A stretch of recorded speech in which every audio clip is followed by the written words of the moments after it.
Hey Basement Dwellers, we're still off on vacation in Tokyo, and while we're away, my good buddy Explanation Point is going to be stepping in to cover for me.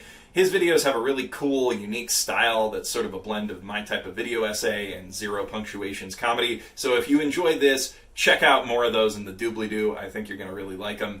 I'll be back on the 16th with a video about No Guns Life, and there is one more guest video coming on the 12th. So look forward to both of those, and please enjoy this. I'll see you guys later. You know what I love? Me, Geoff Thew, professional shitbag, analyzer of animation, and pope of all anime kind. I love it when a series knows what it's about and is able to explain that succinctly, uniquely, and in a way that doesn't feel like a bad recap episode or 20 minutes of sanctimonious grandstanding. There are plenty of anime that do this very well, but here on My Mother's Basement, we like to stay hip with the algorithm, and nothing says optimized for success quite like a video about My Hero Academia being put out right on the coattails of the release of its 4th season. Hero Aka has a variety of deeply explored themes that are strongly built up in its first 2 seasons and then released in the 3rd season with all the power of the United States of Smash over Kamino Ward. All Might's retirement and the ensuing restructuring of society provides a canvas for Hero Aka to explore its ever-present themes of celebrity, the role of the media, law and order, personal identity, and the responsibility that an individual has to the collective. And while my good friend Explanation Point has covered many of these topics at length over on his own channel, link in the description,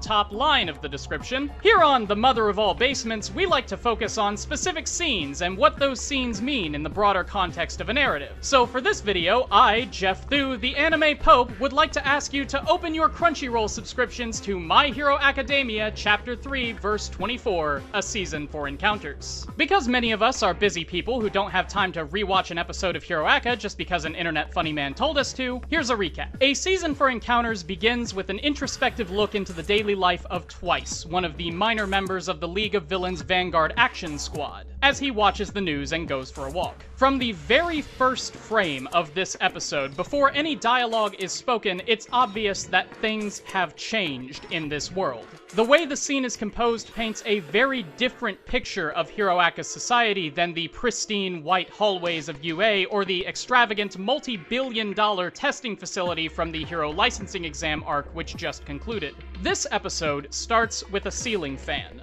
Dull, gray, and dingy, casting a black shadow over a slate wall stained with mold. Cut to a disheveled bed covered in mismatched blankets strewn about with dirty dishes and what looks like beer cans. Then pan across the room full of simple wooden furniture and empty bottles to see this man in a white undershirt and no shoes smoking a cigarette while looking out his small open window. This man is Jin Bubai-Gawara, the supervillain Twice, and what we've just seen is his apartment. But why are we looking at Twice's dirty dishes, Geoff? Shouldn't we be looking at Shigaraki's dirty dishes since he's the main antagonist of the series? Or maybe Overhaul's dirty dishes to raise hype for Season 4? Who even is this Jin Bubai-Gawara guy? Well, you don't know. Not really. And that's the point. It's not uncommon for a shonen anime like this to have a couple of scenes from the perspective of the bad guy, but this kind of scene doesn't work from the perspective of Shigaraki or Overhaul, at least not in the same way. And that's because of bias, both the viewer's bias and the character's bias. Shigaraki is not painted as someone whose ideals are meant to be taken seriously, and any of the various scenes where he muses on the state of society are only meant to provide conflict for the heroes to resolve. His goals are cartoonishly evil, destroy society for the sake of destroying society. And so the lens through which he views the world is a distorted one that can't be trusted. Overhaul, likewise, has great ambitions as a crime boss and as a person. And while I don't want to get into the specifics of those ambitions for the sake of avoiding spoilers, suffice it to say that he is similarly ill-equipped to serve as an impartial observer for the sake of exploring the story's themes. Jin is different. He's a criminal, yes, but he's not a leader. He doesn't have plans that he sets in motion, he follows someone else's directives. Which means that any of his actions, from the viewer's point of view, can be excused as Shigaraki's plan, not his own desires. Additionally, he's a character that the viewer recognizes, which provides a familiar point of entry into the discussion, but not one we really know anything about, which allows for a relatively unbiased reading of the things he has to say about society. And what does he have to say? Well, first, he comments on the importance of knowing who you are and what you want, and later he uses this as a means of framing the discussion of why some people fall into villainy. A while back, I made an explanation point made a video about the elitist elements of My Hero Academia's society, link in the pinned comment, where he outlines many of the rules to which the average citizen must abide if such a society is to properly function. But the thing about societal expectations is that there are always going to be people who don't live up to those expectations, and when that happens, people fall through the cracks. At one point, Jean comments that heroes only want to save decent citizens, and that people who live off the beaten path, like him with his split personality, have to look elsewhere to find a place to belong.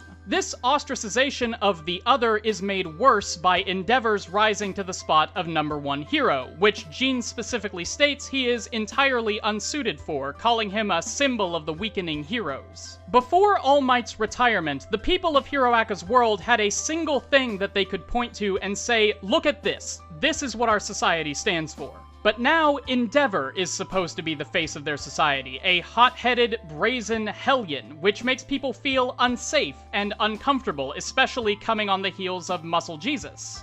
As Explanation Point has said time and time again, the first line of a hero's job description in this world is to be a symbol of hope. Someone who can convince the public that they are safe and that everything is going to be okay. As Mr. Miyagi, the newscaster, says on Gene's TV, people don't like Endeavor. He has a temper, he frequently goes overboard, and we can see a couple of totally not Google searches flash across the screen that autocomplete Endeavor's name to Endeavor Scary and Endeavor Kids, as though to say, are my children safe if this man's face is on the cover of Hero magazine?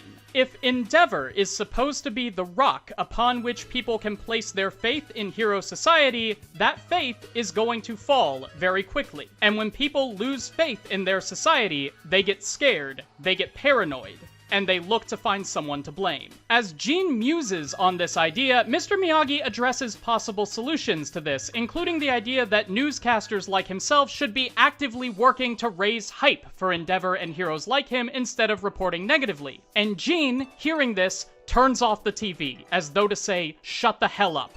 You don't know. Jean is one of many people who have been spurned by the world's reliance on heroes. That's why he's willing to work with Shigaraki to change society. His experience with quirks and other people's resulting unwillingness to let him integrate with them is what leads him to the point of villainy. From the things that Jean says about the world around him, hero society would not let him be a functioning member of the group. And hearing Miyagi say that the negative parts of heroism should be swept under the rug in favor of raising excitement for the new #1 burns him up inside, because he has experienced those negatives firsthand. Were this scene about Shigaraki or Overhaul, we would think nothing of that. Of course they're going to turn off the TV when someone mentions thinking positively about superheroes. They're supervillains. They don't like that. But Jean isn't telling Miyagi to shut up as a supervillain who hates heroes out of principle. He's doing it as a common citizen who's upset with the way of the world and wanting to change it. And as we see him get dressed after this action, we hear his voice and we see his face beaten down from hearing this same shtick over and over, knowing the world says he should believe it, as he thinks to himself,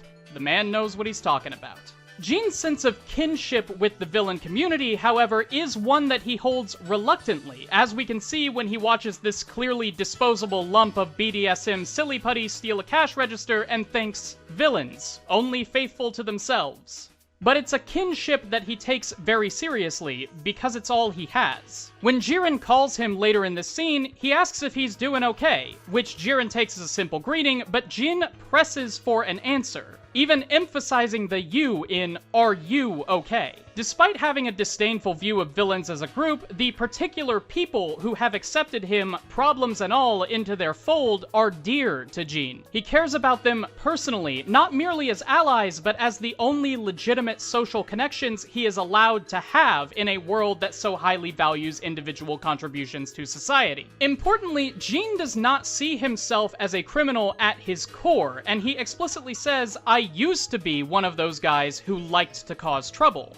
But despite currently belonging to the most feared criminal organization in hero society, Gene no longer believes that he is the kind of guy who likes to cause trouble. He's just a regular dude in a strange situation, looking out on the street for other folks with the same kind of crazy as him. And who does he stumble upon but Overhaul, Hiroaka's first killer? Gene watches from the sideline for a minute as Overhaul surveys the wreckage of his most recent score, the total destruction of the ridiculous-looking villains with the very original name, and he thinks, what's important is knowing who you truly are, what you want to become, what you want to do, as his form is displayed silhouetted over a background of dripping blood, and he asks himself, so what should I do?